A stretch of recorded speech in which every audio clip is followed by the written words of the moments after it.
Let's start. Welcome, everyone, and thank you for joining this session, Create a Genuine Connection with Your Audience by Salazar de la Porta.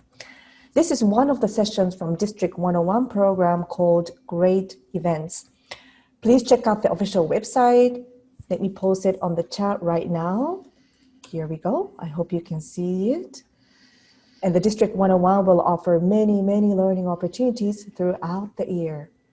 Let's visit the website time to time to find exciting sessions. With that, let's move on to this session today. I would like to introduce our speaker of the day, Salazar de la Porta. Salazar is a 25-year Toastmaster. He is a founder of Magic for Life, bringing entertaining education and educational entertainment in the areas of leadership, customer service, and communication. Please welcome Salazar. Over to you.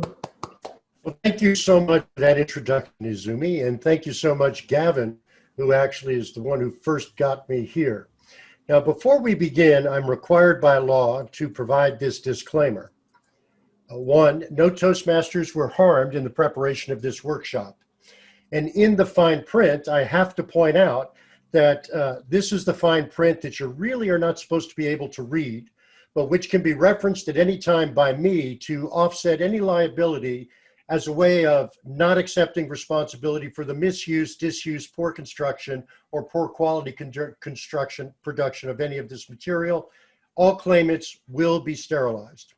Now that we've got the legal issues out of the way, let's start with why am I here and who am I? Now, at the Division D Club Officer Training in August, Gavin, the Division D director, sat in on some of my Vice President of Public Relations training that I was conducting. And he left and he came back, and then he participated in the discussions, and he even asked questions. Now, after the training, he asked me how I learned to connect with people the way I did in that session. And I told him I was fortunate. It was a small session, and it was easy to create more personal connections with the group. But he asked if I could teach how to make that connection.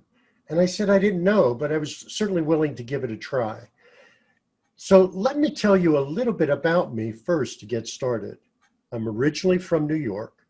I went to Catholic grammar school, and I went to Cardinal Spellman High School in the Bronx on a scholarship.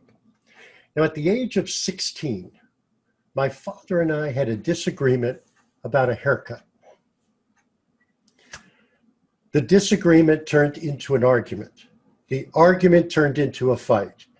At the age of 16, with an overcoat, a carry bag, and 16 cents, I was thrown out of the house in the middle of February during a snowstorm. I lived on the streets for over 2 years. I did odd jobs. I worked at an offset printing plant. I did some street performances. I did some things with the statute of limitation has run out for, but nonetheless, I did many different things to stay alive. Finally, after 2 years, my father and I reconciled and I returned home. I returned to high school. And then I enlisted in the United States Marine Corps, and I went through the enlisted ranks to the officer ranks before retiring over 21 years. And in 1994, when I retired from the Marine Corps, I became a subject matter expert consultant to the Department of Defense. And I found myself very bored. In 1995, I joined Bayview Toastmasters in Monterey. I've been a Toastmaster continuously ever since then. Now, other than telling you some background about me and giving you an idea of some of my background, that information does not tell you who I am. It's my mythology. Who I am is a result of how I've taken that mythology to make me the person I am today. And one of the things that we don't always recognize is that each of us has our own mythology. We all have our story, but it doesn't define us. So one of the first steps in understanding connection is knowing that everyone has their own story. Everyone has their own background. And in Toastmasters, we commit to provide a mutually supportive and positive learning environment so each member has the opportunity to develop communication and leadership skills, which in turn foster self-confidence and personal growth. You all know that. Most of us join Toastmasters to improve our communication skills, and through Pathways, We learn how to prepare speeches. We learn how to outline speeches. We even learn how to capture the audience attention. That's why I show this picture of me in the fire book. What a great way to get attention at the start of something. But those are only techniques. Now, they're the critical foundation to our speaking.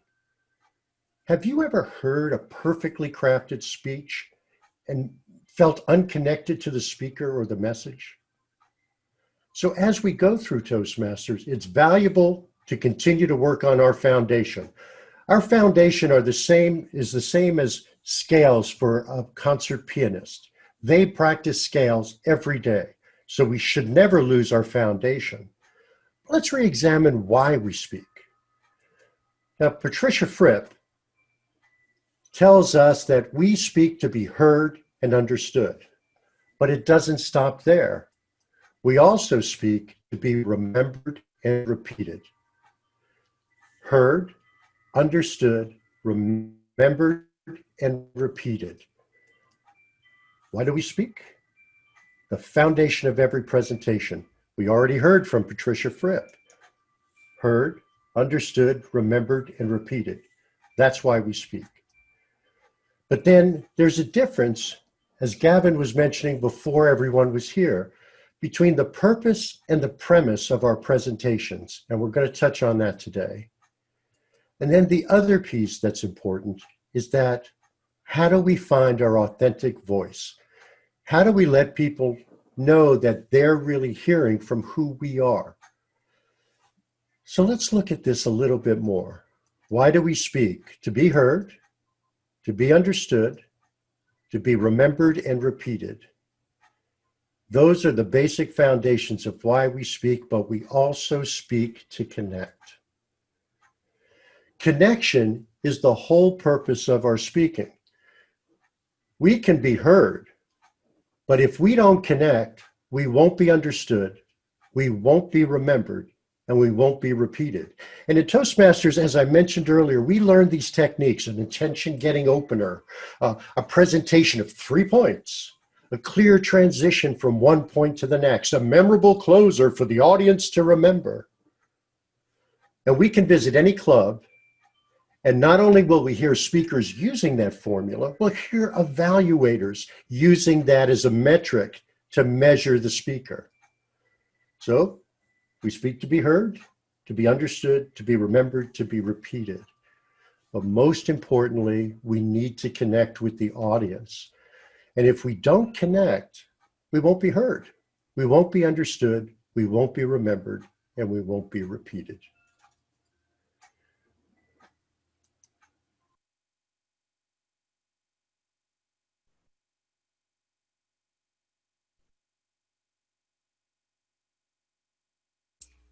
So Rosa, we can hear you.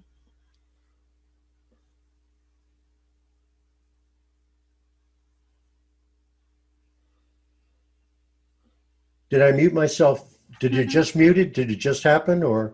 Just happened. Okay, apologize for that. Okay, so this, what I was saying is, how do we connect? And this is challenging in the Zoom environment because we don't really often get to see the whole audience. Now, this group, I could stop sharing and I could look at this wonderful gallery view and see all your faces and pay attention to you that way. But if I actually look at your eyes, I'm actually not looking at your eyes to you. I'm actually looking away from you. So we have to focus on this camera, and it is a little bit of a challenge in our environment to do that. But by connecting, we want to at least respond to what we can see in our Zoom window, see people responding, or listen to Yi Fang when she says you've been muted. We also want to look at people a bit longer when we can. So when Gavin came into that training session, I had gone away from the slides and gone to the gallery view, and I was observing how everyone was reacting. And then I would look at someone and I would specifically call them by name and then go back to looking at the camera. So I was trying to create that eye connection with them. It's a little challenging in this environment, but we can still do it. We want to know to the audience that we're looking at them, that we're listening to them, that we're concerned about them. And then, most importantly, we want to smile and have fun. Now, last week at the Fall Fusion, there was a test speaker for the evaluation contest. And quite frankly, I can't tell you what she spoke about. I mean, I could tell you what she spoke about. Her speech didn't engage me. I didn't feel connected to her through the speech. But when she started, she had this big, bright smile that she kept on through the presentation. So while her speech wasn't engaging to me, nor did I really feel connected to it, that smile made me say, this is someone that I would really like to know. This is someone that I can feel connected to. And so she had me at hello with her smile.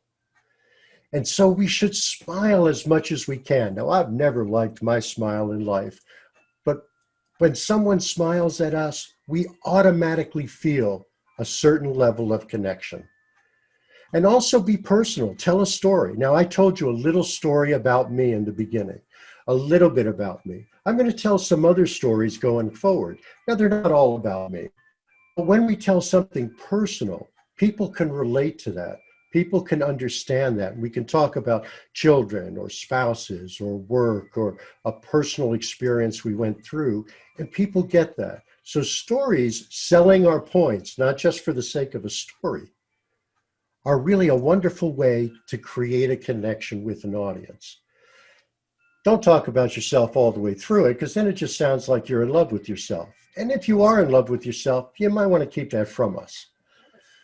But the other thing we want to do is refer to what they already know. Now, adults like to take new information and attach it to information they already have. We call this Velcro learning. And it's the best way for adults to relate. So when we're talking to a Toastmaster audience, we certainly understand certain frames of reference that are the same for all of them.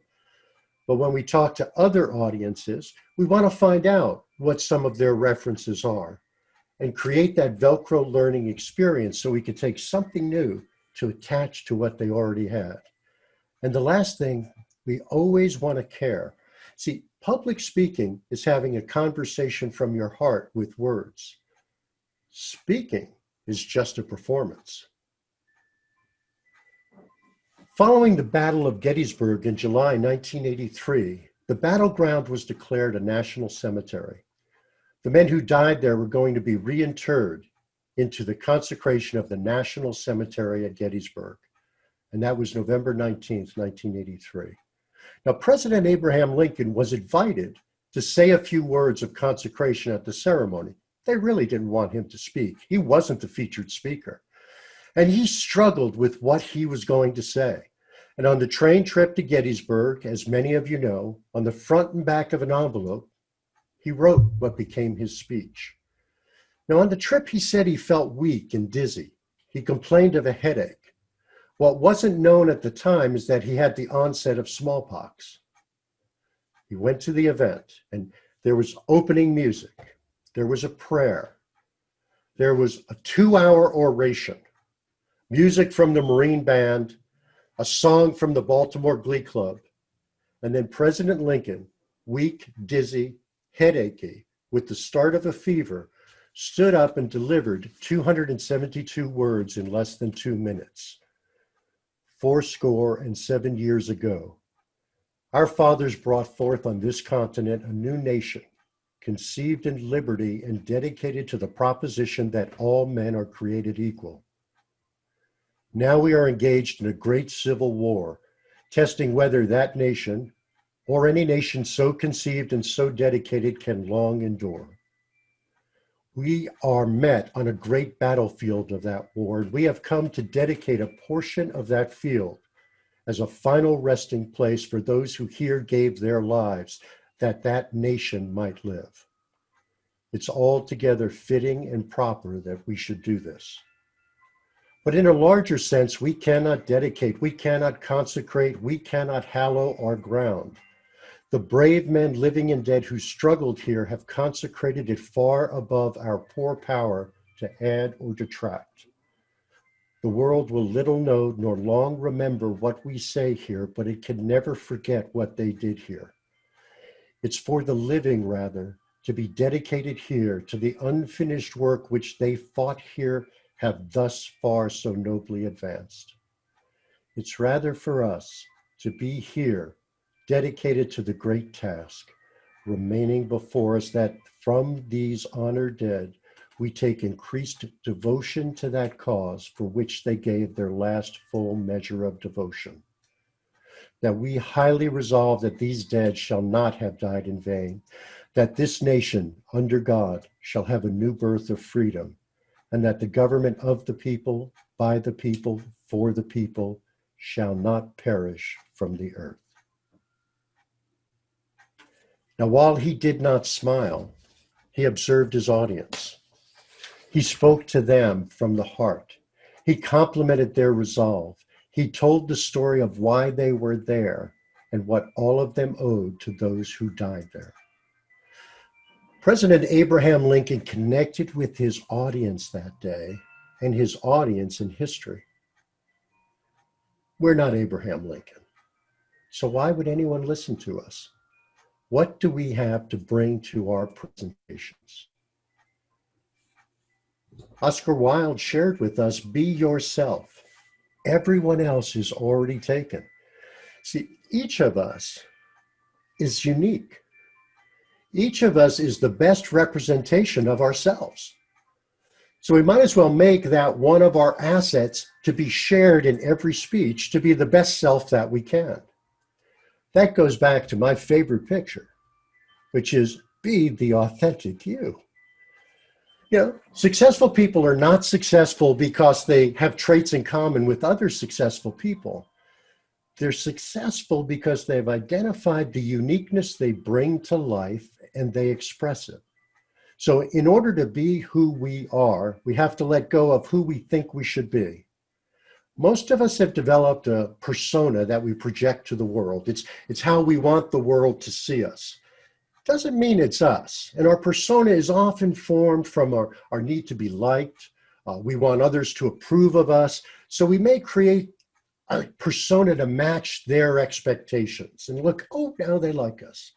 But is that who we are? So when I was living on the streets, I was like a junkyard dog. A junkyard dog will bite you whether you're trying to hit it or feed it. Either way, you're going to be bit.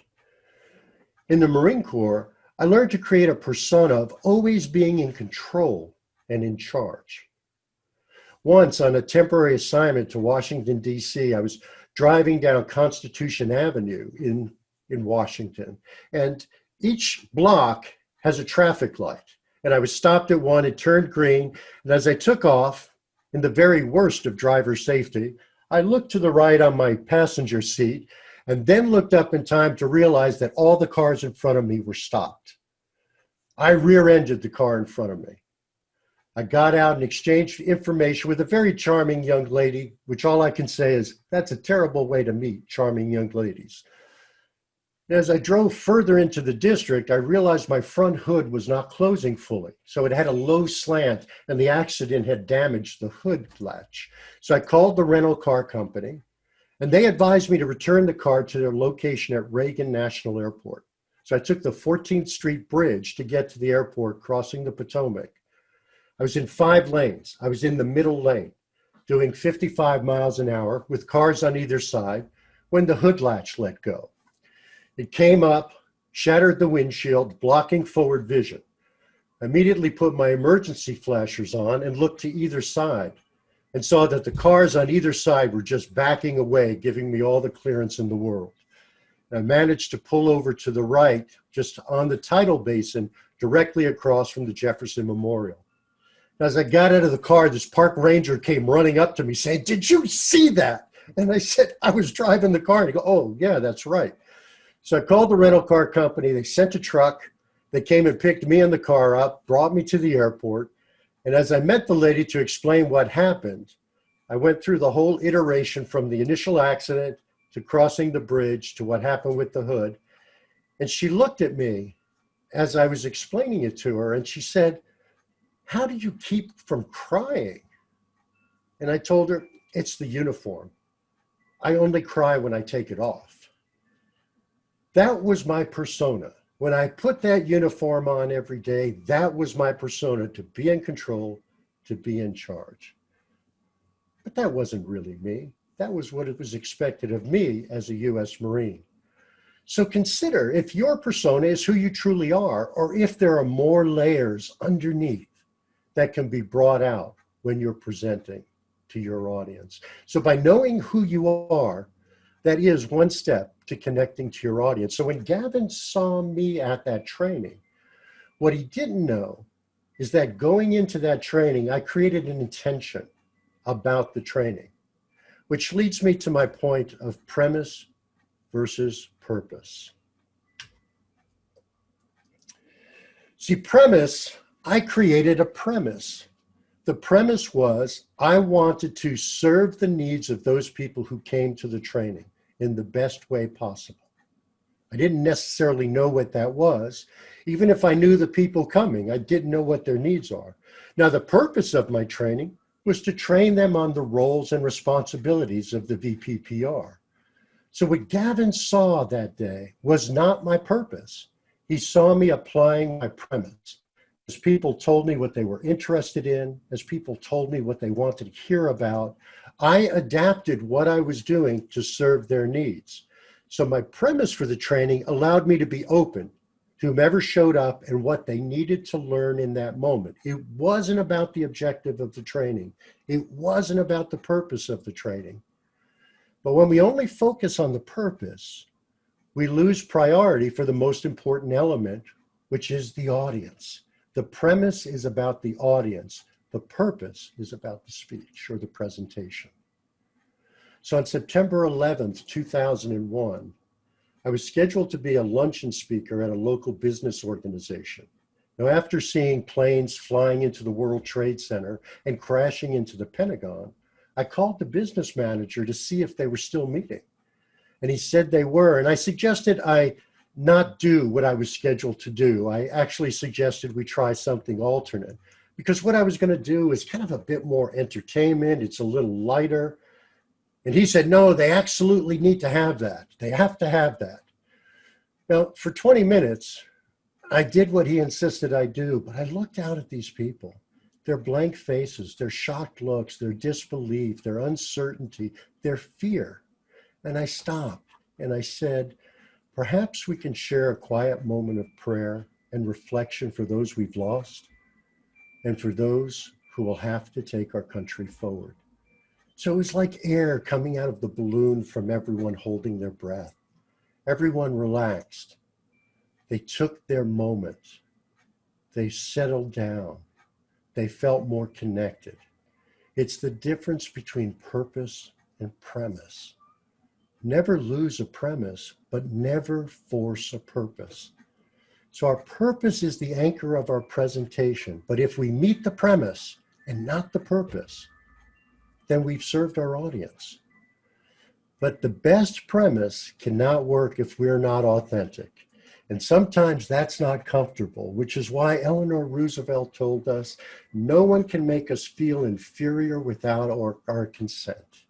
See, being authentic, a word thrown around like a buzzword, is knowing our flaws, knowing our strengths, and knowing who we are, and speaking from the person we are, not the person others want us to be. So many of us join Toastmasters to learn how to speak and to be seen, but we developed a Toastmaster persona to speak behind. So let's try something. Here I have a $20 bill. If anyone would like it, you can just raise your hand electronically or otherwise. So let me do something with it. I'm folding it up and I made it smaller. Would you still want it? How about if I crumpled it up? Would you still want it? How about if I were standing and I dropped it underfoot and I ground it down under my foot and then picked it up? Would you still want it? You probably would. Why? Because it didn't decrease in value. You see, many times in life we've been made to feel small. We've been crumpled. We've been ground underfoot. But no matter what, we never lose our value, just like this $20 bill. That is why being authentic is the best way of sharing those moments with other people. Why should they listen to us? Because you have value, you're unique, Your audience is unique, and you care, and you learn to speak from your heart. As Max Ehrmann shared in his poem, Desiderata, beyond a wholesome discipline, be gentle with yourself. You're a child of the universe, no less than the trees and the stars. You have a right to be here.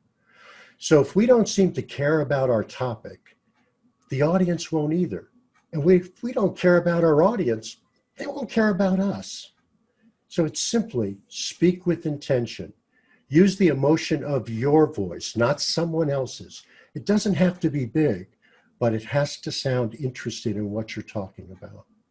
And if someone sat at a coffee shop with you and had tea or coffee, bring that same person they're speaking to, that same person speaking to them over that table. Bring that person to your presentation just a little bit bigger. And pay attention to how you speak about the things that you know matter to you, your family, your children, your partners, your hobbies, or other interests that ignite your heart. So use that same passion to speak with your audience. Let them know that you care about your topic and that you care about them. The American novelist and poet Gertrude Stein said, "No one real is boring." What we sometimes look for is techniques to be real. And there's only one way to be real, and that's for you to bring it out. So for every presentation, no matter who shows up, be certain you always bring yourself. Are there any questions? Thank you, Solartar. We would like to move on to Q&A session. If you could type your question in the chat, we really appreciate it.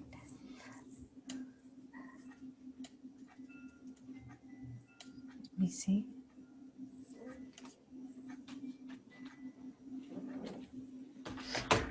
I have one question. Sure. Yes, while we wait for other people to type in. What is the best practice balancing the purpose and premise, or there is no best practice? Well, I'm not sure that there really is a best practice. It's really just how you want to do it. For instance, we just had humorous speech contests. So if my intention as a humorous speaker was, I want to make the audience laugh, well, that's not really about the audience. It's really more about me. Oh, I want to say funny things so they'll laugh at it. But if my intention were to say, I want to entertain the audience, and my purpose is to bring humor to my presentation to entertain the audience, that's how I break it up. So I try to say, what would the audience want when I get in front of them? They want to be entertained. When I do an evaluation, is it about how good I do an evaluation, or is it how best can I serve that speaker with their presentation to say, what would be of best value to them that I can provide to them? Now, it would be different for you. Izumi, if you evaluated me, it would be different than if Pam evaluated me. But it doesn't matter because each of you would be bringing your intention to it. And that's who you truly are. Versus, I'm just the great evaluator. Let me show you how. Thank you so much. Oh, we have a couple of questions. Let me read them out. So one is from Mike Ivy. Can you expand on reacting to audience feedback on Zoom? Yeah, audience feedback on Zoom is a challenge, Mike. I've got to acknowledge that, and others may have some wonderful ideas about that. Now, when we're in a gallery view like this, it's wonderful because, as I said, I can see people's faces when their video is showing. But and now they've spotlighted me, so I get to see me, and it's the person I know most. But the other thing is that when I was doing something like sharing the slides, I can only see a small band of people. So those are the only ones I can really react to. So I try to pre-think, as I said, with the intention, I try to pre-think of what are the moments where I can bring the pause, or I can bring the humor, or I can bring the drama to try to engage people. And so the simple things I did today that I'll share are I tried to bring pause over moments that I thought were dramatic. At a moment, that gives you the opportunity as an audience member whom I can't see to at least have some emotional connection or intellectual connection to what I just said without rolling over it. So in the Zoom environment, I'm a fast speaker and I have to take more intention to slow down, give those quiet moments so the audience can absorb it. And that's what I try to do initially. When I'm able to see people, as in the training environment that Gavin intended, then I can actually see their physical reactions at that time. But it takes much more work. It is so much harder to gauge audience response and reaction in this environment than when we're in a room in front of people. But I want to ask, there's some very experienced people here, and anyone who would like to share, have you ever been in front of an audience, a physical audience, and you had the person like this, and you said, oh, I'm just not getting through to them. I'm just not, they don't like me. They had a bad day. Their foot got run over. They can't pay the bills. I don't know, but they don't like me. And then that's the person who comes up to you after the presentation to tell you how much they took away from it. Yeah. So we've got to be careful of making too many assumptions about our audience. But if we're trying to intentionally connect with them, we're going to reach people. I don't know if that helps, Mike, or if there's more you needed on that. Thank you.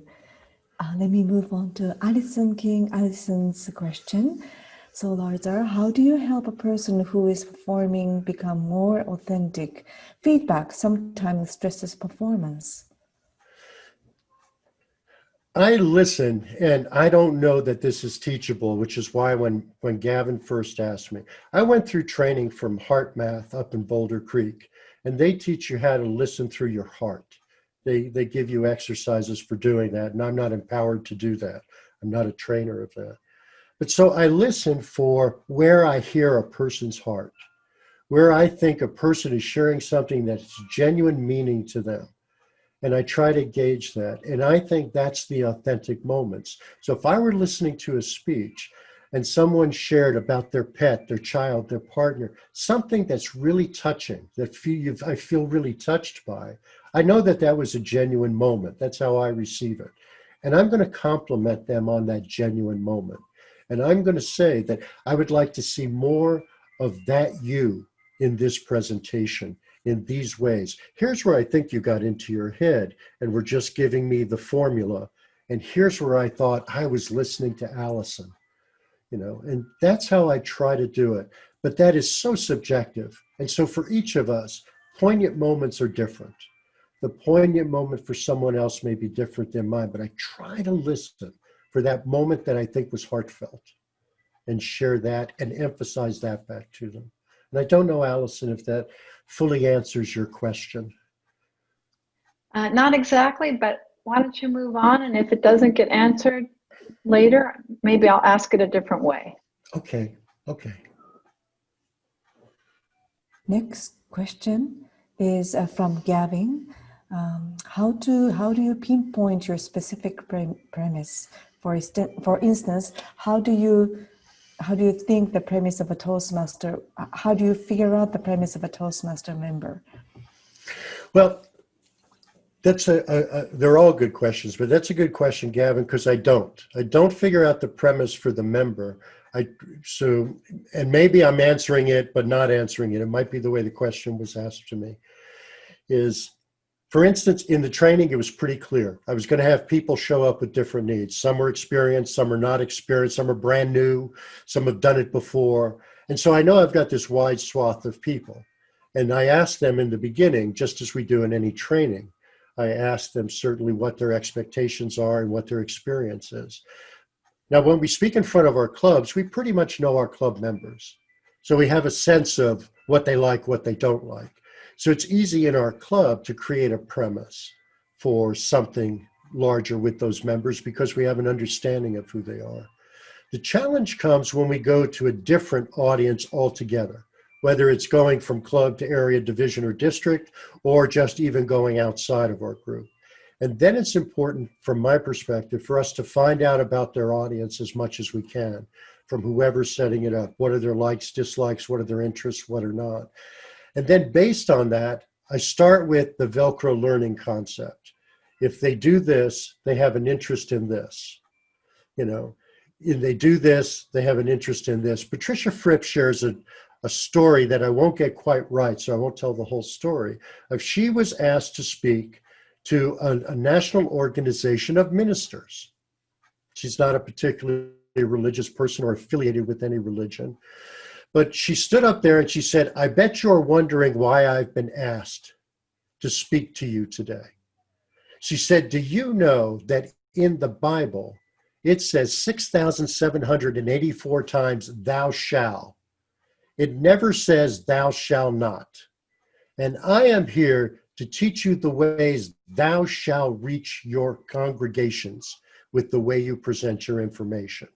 So what she did is she found out a piece of information that might have interest to them, and she used it as a reference point to attach her purpose to, premise and purpose. She established immediate credibility with the audience in the very beginning. So I think it's the same thing when we go before our audience. We have to say, here's what I believe is of their interest if we know, like our Toastmaster Club. Here's what we believe is of their need or interest as we know in a training. And if it's an outside group, we need to find out what their interests might be and try to create our premise about that. Does that help, Gavin? Does that answer your question? Thank you. Thank you, Zumi. Thank you. Any other questions? Or Yes. It's a cute one from Urmi Kagrana. Thank you, Urmi. Why did Solarza don red nail polish to attract the audience attention or to match with background? Well, actually, this hand is to match with my phoenix. And this hand is to match with my Japanese dragon. So, and I used to work the farmer's market in downtown Monterey, and I would do one-card tarot readings. You know, people would pick a card, and then I would point to the card. You know, and when I point with the colored fingertips, it makes it easier for people to attract their eyes and draw their attention. So it's part of my theatrical dressing. It's every Marine wears nail polish. It's amazing. Let me read out a comment from Mike. I think this is a good practice. Then I will move on, ask Alison for the follow-up question. Mike has shared with us when a presentation is being shared in Zoom, you can drag the line between the presentation and the gallery to see up to 25 people while you present. Yeah, so thank you very much, Mike.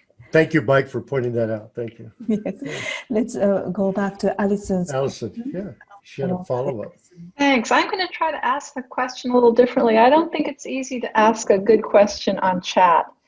My question is, if you know someone who wants to make a connection, but all of their Toastmaster feedback seems to suggest to them to be dramatic, you know, with gesture or things that like they're more acting on a stage, and they take that feedback and become, I would say, more theatrical, but less conversational. And for me, the conversation that's well delivered catches my attention more than a performance. So I'm wondering, how do you help a person see the difference who's struggling with that? Well, if it's someone that's actually asking me, thank you, Alison, for that clarification. That's certainly, and I wish I had made more of a point of that in there, because we have a tendency sometimes to say that, be bigger, be broader, but maybe that's not you. And I just saw a wonderful speech from someone earlier this week that they were told to be, you know, use more vocal variety and more things, but yet they have very natural conversational vocal variety. And because of the way they did it, it really resonated with me. So to get back to the heart of your question, I would actually tell them, evaluation is audience member feedback. We have absolute responsibility ourselves to either accept it or not accept it. And so while we want people to grow, we want people to try something. And there are plenty of speeches in Toastmasters where you do try to be dramatic. That's part of the nature of that presentation. But if I'm talking to you about something that matters to me and I'm just overly dramatic, I'm going to lose you. I can't speak to you authentically and be dramatic at the same time. It's not genuine. And I would tell that person that they need to take a look at their topic and what they're speaking about. If they're talking about something that happened to them, a family member, a personal issue, then they should share it as a conversation, as I said, a little bit bigger because they're before an audience, but conversationally and speak from their heart. Everybody decides how that works for them best, but I would definitely say that an evaluation is not an expert. An evaluation is each of us has an opinion and we share it with another person of what we think we saw that we would like to see better. It doesn't mean it is. That's what I would say, Allison. Does that help? Okay, good. Thank you. And another cute question. I on. want to just say Allison's reached her quota. That's it for her. Thank you. And I have E-Fan's question. Oh, how do you keep your nails polished during shelter in place? I go to the spot. I go to the nail place. She calls me twice a week. I go twice a month. I go every other week. I get my nails done every other week. She gives me my coffee. She makes coffee. She makes me a big jug of Vietnamese coffee and gives it to me as soon as I show up, and then she works on me. Thank you so much. Yes. Oh, moving on to Francois's question. Do we want to work on those skills by exaggerating them at the club so that we would just slightly increase them outside the club? What a great question. Actually, they all are. I shouldn't now said, oh, what a great question. But what's great about that question is, yeah, this is where we come. We come to our clubs to practice and fail. So we should try to be bigger. We should try something a little different that stretches us, exactly as Francois is saying, so we know where's our median level. You know, so if I don't find a place to try this, I can never find that I belong here. So I agree with that point, and we should feel comfortable trying that out at the club. And if someone says, I didn't like that, I'd like you to be more authentic, take that away as a piece of information. Or if somebody says, I really like that, take that away as a piece of information. But what a great question. Practice it bigger at the club to go outside and find your level. Great question. Mm-hmm. Thank you. Any other questions? Okay. I have one more question.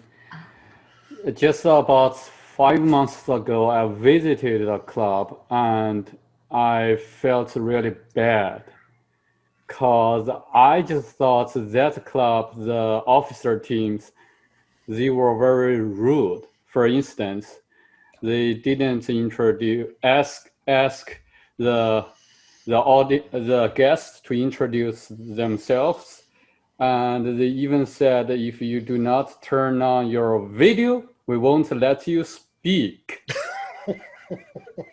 And that's what they did, actually. So this brings to my question. It's about the premise, because we have so many clubs from Toastmasters International. What do you think their premise for that meeting? Maybe not for all the meetings. For that meeting, what is the premise for the officer team? What is the mindset or the premise? Well, I'm going to answer it this way, Gavin, which is going to be half an answer. Certainly when I was speaking today, I'm really talking about when we as an individual speaker go to address our audience and we connect with our audience and we find a way to do that.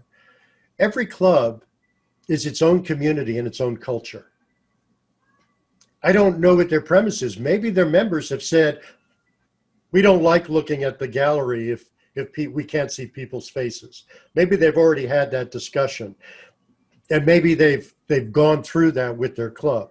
We know that right now we're still dealing with clubs that are trying to adjust from being in person to being on Zoom. Some can embrace it, some are struggling, some don't want to do it at all. So I don't really know what their premise is, but what I would not say that what I shared today was about how a club should function, but more how each of us as individual speakers should consider trying to reach our audience and create that connection. And even though I shared things, I want to share one other point building on that, Gavin. I know it's not the full answer to you. is that just as Allison asked about the evaluation, and we've talked about evaluation a few times, it's individual how each of us do this.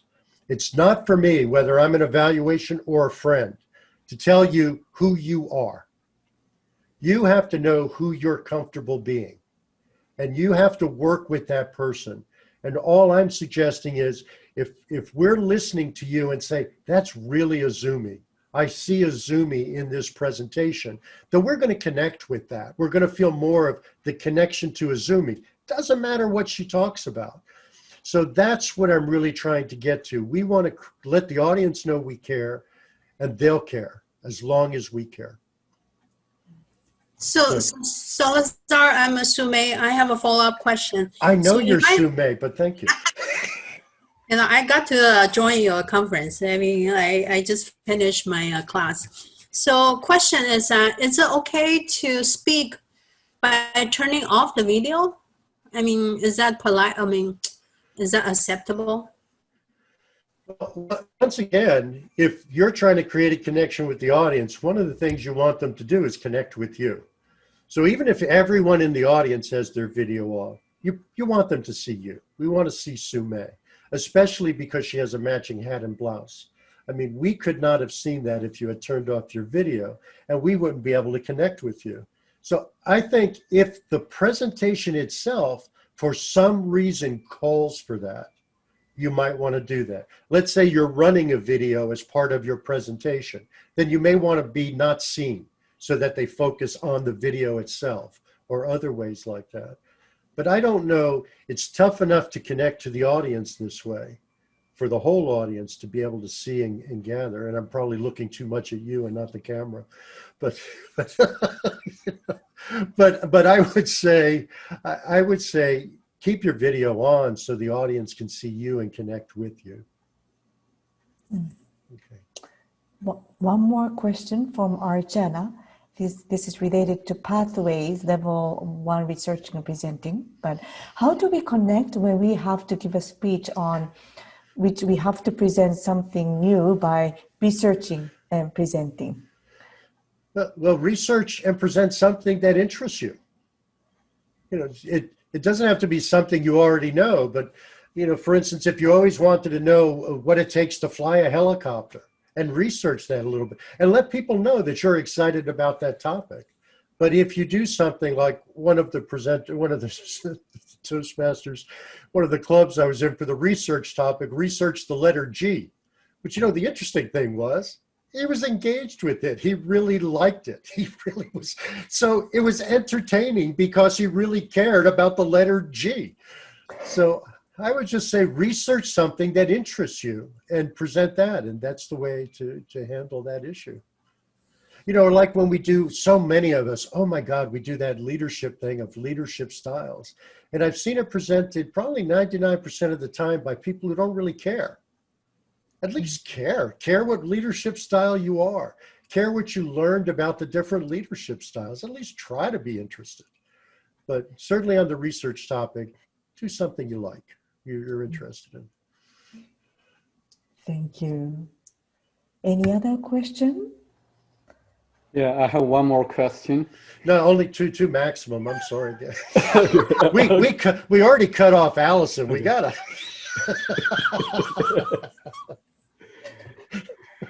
Okay, sure. Go ahead. No, go ahead. I'm Okay. teasing. Okay, I'm thank you. teasing. You talked about being authentic, being yourself. And for being yourself, there is a whole journey because you have a span, you have a spectrum of your emotions, right? And when you are delivering a speech, for the whole speech or most of the speech, you just deliver the negative emotion, and the audience may feel bad because it's negative. But that's real. That's the real status of you at that moment. How could we balance, or should we deal with it in a better way? Well, that's a very interesting question, and I'm going to address it this way. There have been times in the past when I've shared the story about my father and I gave many, many details that I didn't share this evening, and it left people down. And I've learned from that is that that's not the reason I'm telling the story. So if I'm going to tell you a story because I want you to stay feeling bad, I may want to examine my own motives. But I've got to give you an out. I've got to give you a way out. As the speaker, I see that as my responsibility. So I want to bring you in to feel that moment of emotion. And then I've got to find a way to bring you out and bring you back up. Because if I try saying anything after I've brought you down, it's not going to be heard. It doesn't matter how well it's written, how well it's presented. The audience member is going to be stuck at that down point. So it's my responsibility to, one, not bring you down so low that I can't bring you back, and two, make sure I find a way to bring you back up from there so that what I want you to get from that can be heard and understood. And I have to remember, Patricia Fripp said it absolutely correctly, in my opinion, of course, that we want to be heard, we want to be understood, we want to be remembered, and we want to be repeated. Because if we're being repeated, we're remembered, we were understood, and we were heard. So for every speech, it's all about leveling up the audience, right? Yes. We should never leave them down. Even at celebrations of life or funerals or wakes, you notice there's always this piece of coming back to the celebration of what the person contributed, what they meant to people in their lives. Yes, we've lost a human being, but we want to celebrate what they brought to our lives. So if we even look at our speeches the same way, we never want to leave you with a body in the coffin.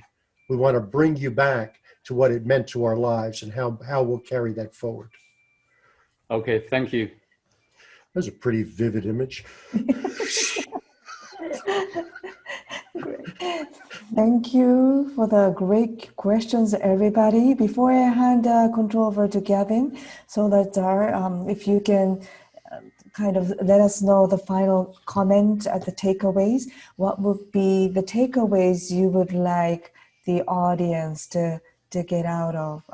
And if you can let us know in maybe 1 or 2 minutes, short comments in the end, that would be wonderful. Well, I would really just like everybody to think more about how they can present who they are when they speak to us, how we can, instead of being so formula driven. I actually had one person say, oh, look at my speeches that I do, but the person is formula driven. They're really well done. They're really entertaining, but it's not about connecting. And I think it's so important for us, especially in this day and age, as we are right now, to find ways of connecting with other people, not because our message is profound, but because we're connecting. We all want connection. And I would like each of us to just consider, are we trying to present a formula, or are we really trying to reach people through our words and our presentations? Thank you so much again. I would like to give Soacha a big round of applause, everybody, please. Thank you so much. Thank you. Thank you for asking. With that, let me hand the control over to Gavin for the announcements and so on. Over to you, Gavin. Okay, thank you, Izumi, for conducting the meeting, and thank you for Solar for me, especially. I have learned a lot about the foundation of a presentation or a speech, because, for instance, the premise is really the key, the first step for us to build the positive influence. And now I feel very excited to have the opportunity to introduce our next speaker for a great event on November 10th. It's about learning how coaching can have a positive impact on multiple areas of your life. Please help me welcome our speaker, Alison King. Thank you, Gavin. And thank you for building such a strong case for good coaching, Solazar, with your emphasis on connecting. I'm sitting before you all today because several coaches in my life helped me get through some pretty rough times. And I'm going to have a panel of coaches that have been effective in Toastmasters and in other areas, making a difference for people, individuals, groups. And together, we're going to tell you how you can connect with the people you're hoping to coach, or how you can benefit from having a coach. And I think all of us, raise your hand if you've ever been a coach. Okay, good. Yeah, so you know the challenges. And what about if you've ever been coached by someone? So maybe you had a positive experience, maybe it wasn't so much fun. These things we're going to be talking about, 5 essential principles of being a good coach, will help you understand how to make your coaching experience, if you're helping others, better, how maybe to get the best out of a coach. So please join us Tuesday night at 6 and hear from my panel and myself about how coaching can help you in life. Okay, thank you, Alison. I just registered for this session because so far I'm the coach for ASML Toastmasters, and it's really a rewarding experience. Coaching club life is just like assisting or nurturing your child. That kind of feeling is really, really rewarding. It's about the connection. Yes. It's about the high quality of life. And thank you. I just put the URL for registration here. Coaching skills, improve your life skills. Please do register for this one. Okay, we have 3 more minutes. Any other comments or critiques for the workshop, for the organization? Yes, Solador. I do have to say, I just want to give a shout out to Jim Hicks, who I haven't seen in a long, long time. And it was so good to see him once again. And that's all I want to say. I appreciate everybody being here, but I had to at least say hello to Jim. Thanks, Okay. Salazar. Good to see you as well. Thank you. Yeah, Jamie, do you have any comments for the workshop? Yes, it was awesome. Many good nuggets I walked away with. I appreciate all of the, what I like about your style, Salazar, is stories that you tell that relate the information you're trying to share with us and really make it stick and stay. So you're really good at that. You were good today. I know that you're good all the time. So keep up the good work. Thank you. Yeah, I also really appreciate everything from the workshop, because this is about the underlying, the controlling factors of a successful speech or presentation. Gary, do you have any comment? Gary will be also one of our speakers.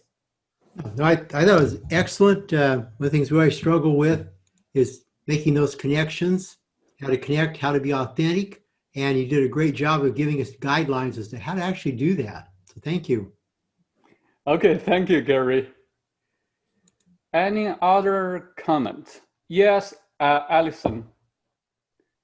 I'm always impressed when I hear Salazar speak, but I love to hear his conversational storytelling approach that fills so much information in, technique in, but at the same time, you feel like you're just sitting down with Salazar over a beer or a cup of coffee, and you don't feel like you're getting a classroom experience. You feel you have all this new information, new skills, and it's because you talk to a friend. So thank you, Salazar. Okay, thank you, Alison. Yifan, do you have any comment?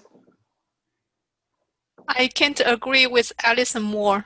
Yeah, talking to Salazar is relaxed and educational. Yeah, that's the magic part. Yeah, Gavin, that could be another workshop for Salazar. Sure. To taught us a storytelling skill. Okay. How to turn a classroom to coffee shop. Okay, I'll discuss that with Solar later today, actually.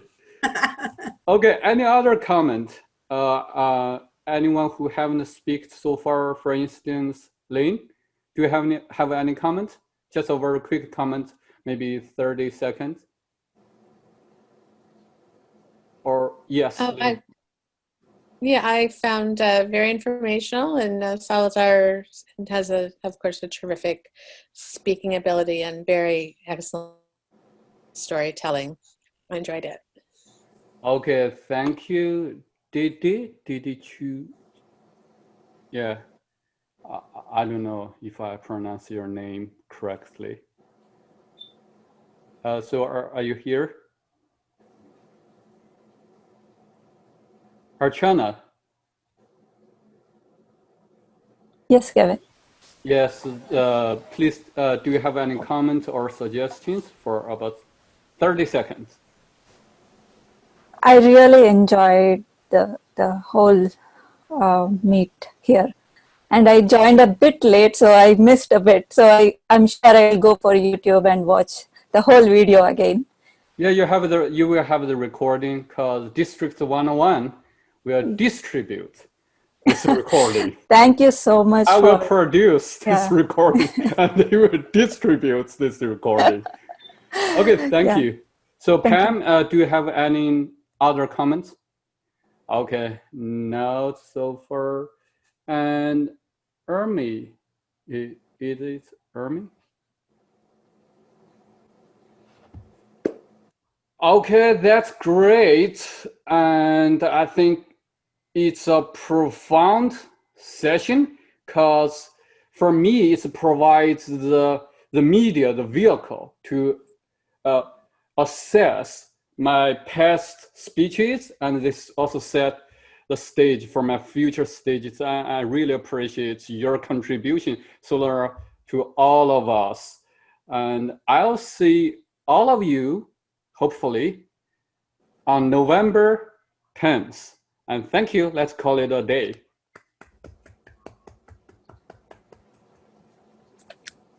Thank you. Thank you. Solar, the storytelling workshop, seriously. Yeah, because you have transformation, you have emotion, you have struggling. Yeah, your emotion, your struggling, your transformation. I think these are the three dimension basics for a great story. How do you think? Certainly.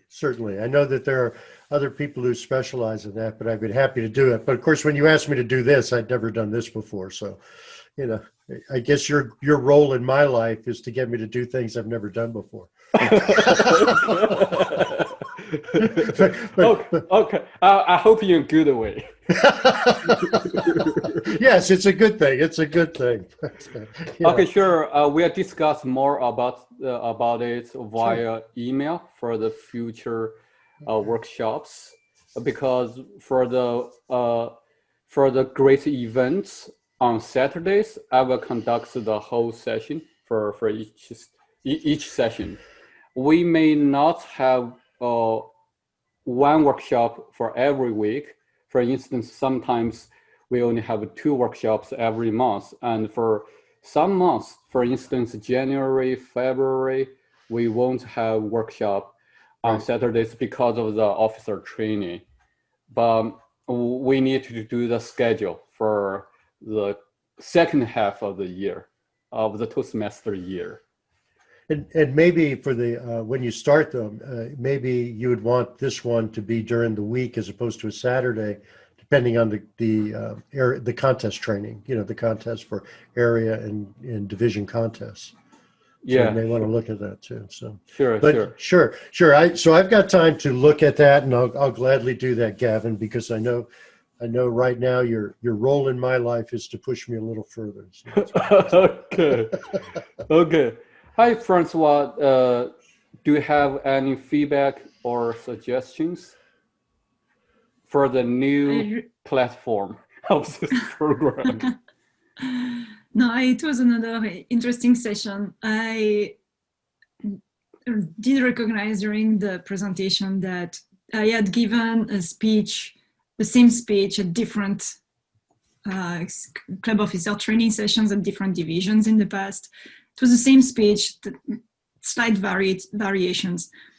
And there was always the same laugh at the same places. But in one instance, there were no laughs. It's like, how do I connect with those people? But I did find my way. It took longer than I was expecting, but I did find my way to actually connect. And it was, I think it was mostly looking differently. I mean, more intent, looking at one person in the audience rather than scanning faster. So that's a technique that you use in person. And right now the technique changed and I'm looking directly at the camera and not at Salazar who is down there. So it's something that you need to adjust. And that was a great tip that came back to me when Salazar was talking about it, like, yeah, make sure that you find the right way to connect. So another good topic. So thank you for creating those series, Gavin. Yeah, thank you. And for the online meetings, we may have to stay online for one more year, maybe. Oh, is that right? Oh, well. Yeah, at least for one more year, maybe for 2 more years. Yeah, for some time, or at least a hybrid for some a while also. Yeah, sure.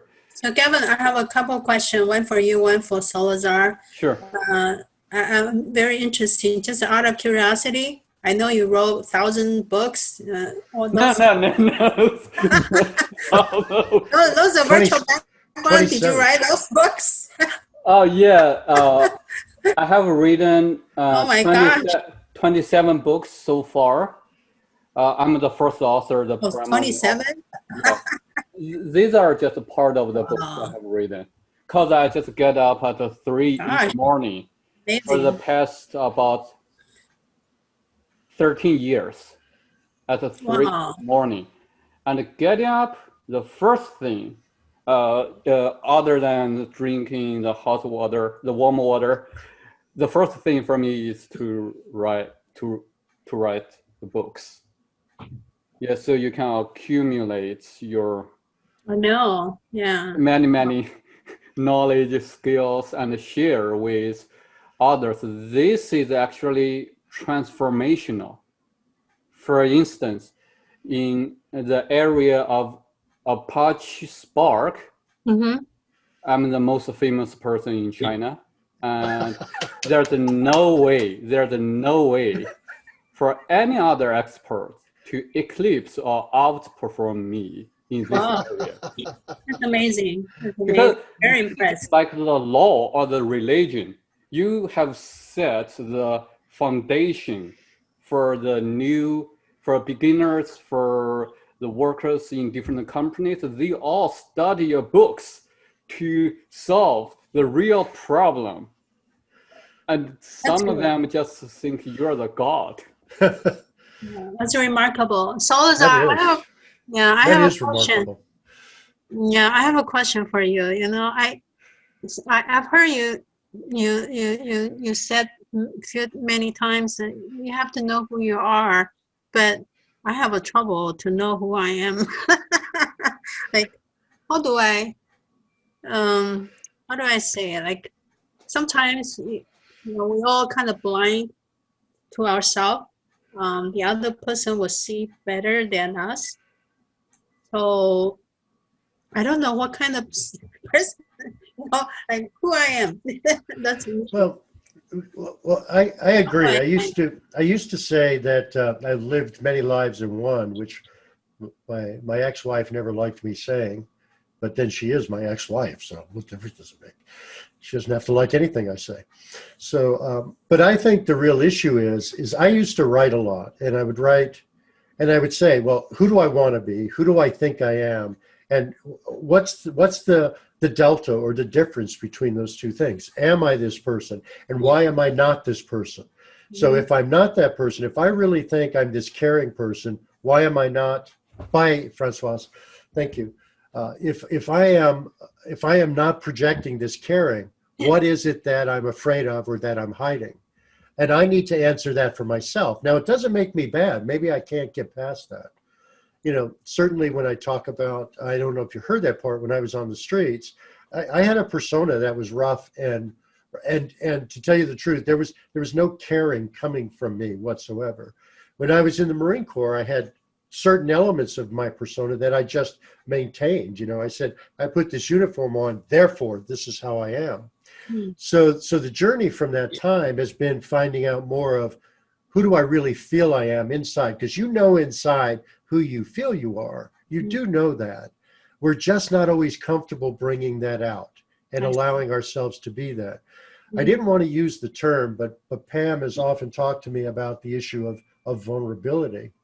And we're not always comfortable being vulnerable. So if we look at certain people, like we can use Gandhi, or we could even use Buddha, but what they really talk about consistently is that it doesn't matter who the other person is or how they are, because whatever they're saying or doing back to us has nothing to do with us. So if we can start accepting, if Sume starts being the Sume that you really believe you are, and I don't like it, that doesn't matter. Doesn't matter. It doesn't matter at all, because it's not about me at all. It's about you. And something else I will share, that in my life, I have gone through friends right and left, because as I've changed different elements, people have dropped away. You know, they have said, oh, I don't like this guy, because that's not the guy they liked. But I recognize, but that's not the guy I am. That's the guy I thought I was. So it's the same thing with you. You know who you are. And one, you're very caring. You're very fun. When you show up, I smile. So I know that there's all of these elements of great life that Sume brings just by showing up. And now, how do you want to express those to us? And how do you want to do it? And then if I turn around, you don't have to do that because I said all those nice things. If I turn around and don't like the Sume, you decide to say, this is really me. Doesn't matter at all. We just have to get used to that idea that being you is about you being comfortable with who you are and feeling like, and you don't have to share anything you're not comfortable sharing. It's also not about you have to be an open book. You know, just because Gavin wrote 27 books doesn't mean he's an open book. He's got some things he keeps to himself. I'm sure he does. We all do. So just practice that. Again, say, here's what I'd like to show more of, because I believe I am this. Here's what I'm doing. Why am I not doing it all the way?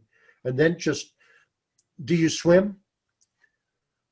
Do you swim, Sume? Well, I used to. yeah. Well, the reason is, it's like, you know how you go up to the ocean and you put your toes in first? Put your toes in. Say, if this is the Sume that I really believe I am, I want to put my toes in. Or even like when Francois said, can I be more bigger at my club and then learn to where I really am after I try it bigger? Do the same thing. Just try different things to see where you're comfortable. And it takes time. It's a journey. Does that help? Yeah, it helps. It helps a lot. Thank you. Yeah, I want to add a piece of information. My understanding of this question is just feel what your passion is. For instance, I love creating new things. For instance, I love creating new companies. When I'm working on creating a new company, I can just sleep maybe 3 hours every day for several months. That's really amazing. And that's my passion. And that can elicit all the internal energy from me. And I feel perfect. But sometimes when I'm doing something maybe regular or mundane, even though I work maybe 6 hours or 8 hours, I just feel tired. Because there are many information on your mind, in your body. There are many maybe, I don't know, about the internal reactions. Yes, there are the different forms of energy. You love it or you hate it, it's all about energy. Especially when you hate something, when you think you're not be equally treated, that's also part of you. And that's the opportunity for you to discover the real you, because that's the source of your power.